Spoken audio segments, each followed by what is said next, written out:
Jadi setiap ketemu waktu sholat, bagi dua lagi. 28 bagi 2 berapa? 14. Sebelum sholat baca 14 ayat, setelah sholat baca 14 ayat. Itu 14 ayat itu paling-paling nggak nyampe 5 menit Bu, Pak. Kalau investasi 10 menit setiap waktu sholat bagi 2 kita baca 14 ayat, itu insya Allah selesai Ramadan khatam Quran.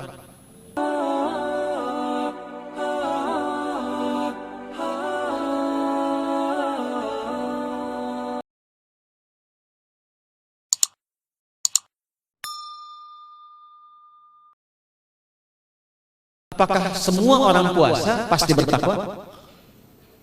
Ya, tanya-tanyakan Al-Quran. Apa jawaban Allah di Al-Quran? Dijawab langsung di ayat Siyam.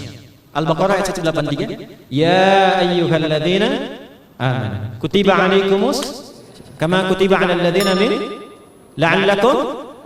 Nah, kalimat tattaqun itu diawali dengan kata la'allakum. La'alla itu namanya harfu taraji. Saya ulang ya, di ilmu nahwu la'alla disebut harfu taraji. Al-Imam As-Suyuti berkomentar begini. Setiap ada satu harapan, keinginan besar yang ingin dicapai, tapi diawali dengan kata la'alla atau la'allakum, ini menunjukkan bahwa harapan itu tidak mungkin bisa dicapai kecuali dengan kesungguhan, keseriusan. Jadi ketika Allah menutup kalimat puasa, ayat puasa dengan kata la'allakum seakan memberi kesan tidak semua orang puasa akan mendapatkan kenaikan takwa dan jaminan 4 kemuliaan tadi kecuali orang yang serius puasanya, orang yang sungguh-sungguh puasanya. Karena itulah untuk menunjukkan kesungguhan itu, bagian terakhir kita, Nabi memberikan 3 amalan utama. Saya akan bacakan dengan cepat 3 amalan utama yang dikuatkan oleh beliau kepada para sahabat sebelum tiba Ramadan. Dan sampai sekarang menjadi kurikulum Ramadan Nabi. Jadi kalau ibu bapak ingin mengeluarkan kurikulum Ramadan Nabi, nanti bikin agenda saat Ramadan. Ya, supaya nggak pusing nanti. Kalau masuk hari pertama apa yang dikerjakan, hari kedua apa yang dikerjakan, subuh apa, siang apa, sore apa. Cuman nanti saya berikan 3 yang pokok ini. Ada 3. 1, meningkatkan sholat. Saya ulang ya, meningkatkan apa? Sholat. Kalau meningkat secara singkatnya berarti bertambah dari yang sekedar fardu tambah dengan apa?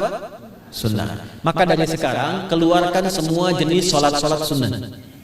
Keluarkan dari sekarang apa saja, siang dan malam. Yang rawatib ada berapa rawatib? Rawatib 12. Ya, rawatib itu yang melekat dengan sholat fardu dan menentukan untuk memperbaiki sholat fardu. Menambah, jadi kalau kurang khusyuk ditambah dengan sunnahnya disebut rawatib. Bisa sebelum, bisa setelah sholat fardu. Ada 12 dari hadis Nabi sallallahu alaihi wasallam. Man shalla isnatai asyrata raka'atan, siapa yang salat 12 rakaat fi yaumin wa lailatin, yang mengiringi sholat fardu siang dan malam. Ya, bunyalahu bihinna baitun fil jannah, maka akan dibangunkan baginya satu rumah di surga kalau konsisten menunaikan 12 itu sampai meninggal dunia. Sahabat yang mendengar itu mengatakan kompak semuanya, sejak mendengar hadis itu kami usahakan istiqomah sampai meninggal tidak meninggalkannya. 12 itu 2 sebelum subuh, cepat. 4 sebelum zuhur, 2 setelah zuhur, 2 setelah maghrib, 2 setelah isya. 2 rakaat sebelum subuh, 4 rakaat sebelum zuhur. Kalau nggak bisa 4 rakaat karena terbatas waktunya, boleh 2 rakaat khusus untuk sebelum zuhur. Kalau nggak bisa 4, boleh berapa? 2. Dalilnya hadis Ibnu Umar radhiyallahu taala anhuma. Kata beliau, hafidzu asyra rakaatin, saya hafal 10 rakaat dari Nabi sallallahu alaihi wasallam salat sunnah. Maka menyebutkan sebelum zuhur 2 rakaat. Baik, jadi 12 ya, 2 sebelum subuh, 4 sebelum zuhur, 2 setelah zuhur, 2 setelah maghrib, 2 setelah isya. Ini yang disebut dengan rawatib. Jamak dari kata ratib. Di luar ini mutlak. Mutlak ini ada yang berdampingan dengan sholat fardu, ada yang terpisah. Contoh yang berdampingan, 4 rakaat sebelum asar. 4 rakaat ini bukan disebut rawatib, tapi sholat mutlak.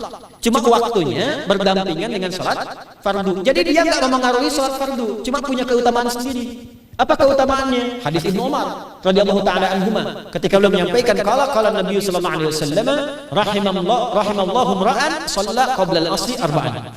Allah akan menambahkan rahmat pada orang yang terbiasa sholat 4 rakaat sunnah sebelum sholat asar. Jelas ya? Baik. Kemudian apalagi setelah itu sholat di antara 2 azan dan 2 azan ini, azan dan iqamah. Ya, di antara azan dan iqamah.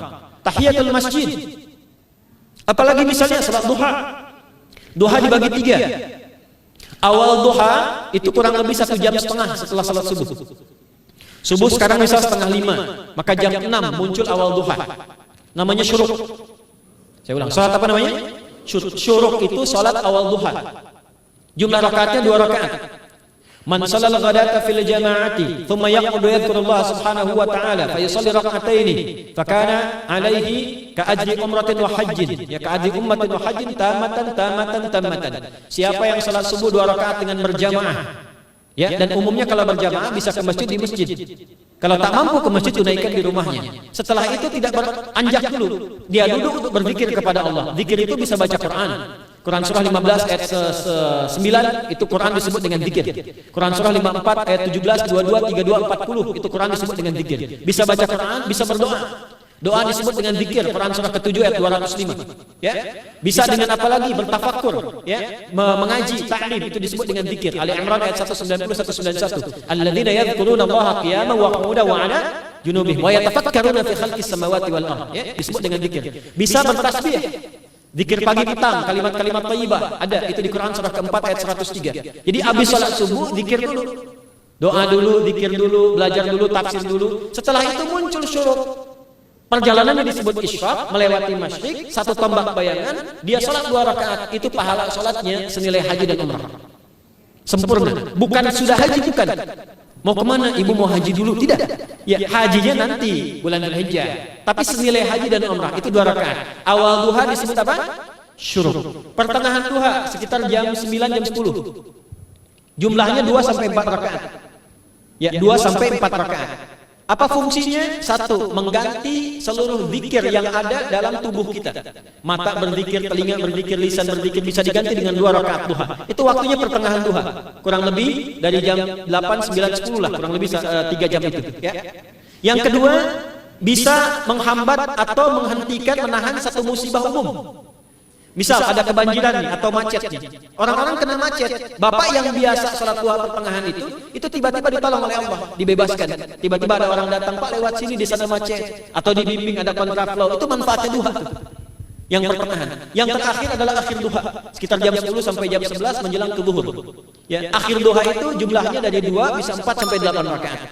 Di antara manfaatnya bisa mempermudah datangnya rezeki dengan izin Allah Subhanahu wa taala ketika ikhtiar. Itu duha.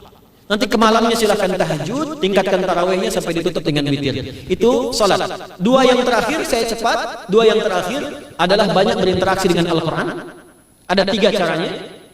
1, banyak membaca. Itu namanya qiraah. Silakan Bapak Ibu siapkan dari sekarang, targetnya khatam misalnya 1 kali berapa juz? 30 juz. Kalau mau gampang bagi 30. Berarti 1 hari berapa? 1 juz. Paling gampang lagi supaya nggak capek ngajinya, supaya nggak capek. Bagi 1 juz 5 waktu sholat. Contoh, juz pertama itu Al-Baqarah plus Al-Fatihah. Al-Fatihah saya nggak hitung lah karena sudah hafal ya. Al-Baqarah itu 141 ayat, juz pertama. Bagi 5, 28. Jadi setiap ketemu waktu sholat, bagi 2 lagi. 28 bagi 2 berapa? 14. Sebelum sholat baca 14 ayat, setelah sholat baca 14 ayat. Itu 14 ayat itu paling-paling nggak nyampe 5 menit Bu, Pak. Kalau investasi 10 menit setiap waktu sholat bagi 2 kita baca 14 ayat, itu insya Allah selesai Ramadan khatam Quran. Itu udah rumus. Ya, tidak cukup dengan amin. Siapkan dari sekarang. Siapkan.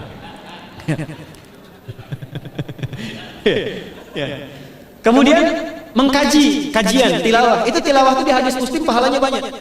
Ya, majtama qaumun fi baitin min buyutillahi. Ya, kita ngajinya Quran hadis dia apa lebih kuat dalilnya. Majtama qaumun fi baitin min buyutillahi yatluna kitaballahi wa yatadarasuna fi ma bainahum. Ya, siapa yang bisa tilawah Quran, ngaji, tafsir, keluarkan misalnya untuk Ramadan 10 hari saya pengen tahu Al-Fatihah. Itu ketika dilakukan punya 4 keutamaan. 1, ghasyiyatuhum rahmah. Selama ngaji rahmat Allah dibentangkan. Kalau pengen doa cepat dikabulkan, kalau istighfar diampuni. Yang kedua, awas nazalat alaihi musakinah, diberikan ketenangan dalam jiwa. Bapak Ibu pengen di rumah tangga jadi sakinah, isi dengan Quran di rumah. Amalan terakhir infak. Ya, hadisnya dari Ibnu Abbas radhiyallahu taala anhuma, qala Ya, beliau mengatakan kana Nabi sallallahu alaihi wasallam ajwadan nas wa ajwadu ma yakunu fi Ramadan. Adalah Nabi sallallahu alaihi wasallam itu orang yang sangat luar biasa dermawan dan lembut. Dan bertambah dermawan lagi ketika tiba Ramadan. Apa yang dilakukan Nabi? Mensupport sahabat, siapapun yang punya anggaran untuk infak disiapkan sebelum Ramadan. Jangan berpikir banyak, Bu. Yang penting ada anggaran. 30.000 enggak ada masalah. Setiap hari 1.000, tidak harus uang, makanan. Pernah dengar hadis ini enggak? Siapa yang memfasilitasi bukaan orang puasa walaupun dengan sebiji kurma dan sehirup air, maka dia mendapatkan pahala seperti orang puasa itu tanpa dikurangi sedikit pun. Ada? Hadisnya sahih di At-Tirmidzi. Tapi bukan berarti nyanyi kurma kata Abang setiap hari 1.